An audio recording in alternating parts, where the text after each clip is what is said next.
Good afternoon, September 12th, 66 degrees, overcast.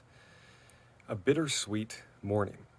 Lots of reason to celebrate, to give praise, to give thanks, a great barbecue chicken lunch this afternoon, but also lots of reminders of what has been lost, of pain, of hard times for the previous 18 months or so. Somewhat, that's what it means to live in this life. A joy and a sorrow mingling together. Walking and praying on some of those themes today. Time for another 2021 steps.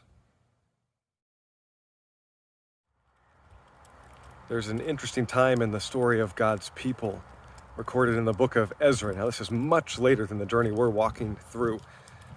Long into their history, after their temple that had been established in Jerusalem was destroyed and they were in captivity in Babylon for a generation, God was renewing again, restoring again, bringing back a remnant to rebuild the temple. And when they laid the foundation once again, there was much rejoicing and celebration.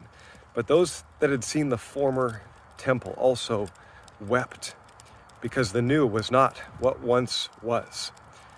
What a picture, I think, for the journey we're on. So much is new in our world. So much has changed. So many reasons to celebrate who God has always been, what he is doing, where he is leading, what he is renewing.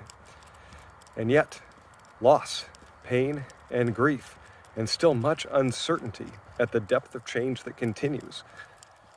Really, ultimately, until God's kingdom fully comes, and we've been praying every day his kingdom come more and more on earth as it is in heaven, we will be a people of longing and ultimately a people of lament for so much hurt and brokenness, not intended to be a reality in God's creation.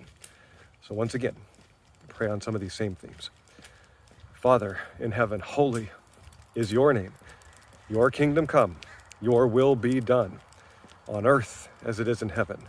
More and more, Lord, but give us a greater and growing hunger and longing for what must be. Give us today our daily bread. Forgive us our sin. Help us as we forgive others who sin against us. Lead us, God, not into temptation, but more and more into your ways. Deliver us from evil. Amen. Glad you're on the journey. Hope to see you tomorrow. Grace and peace to all.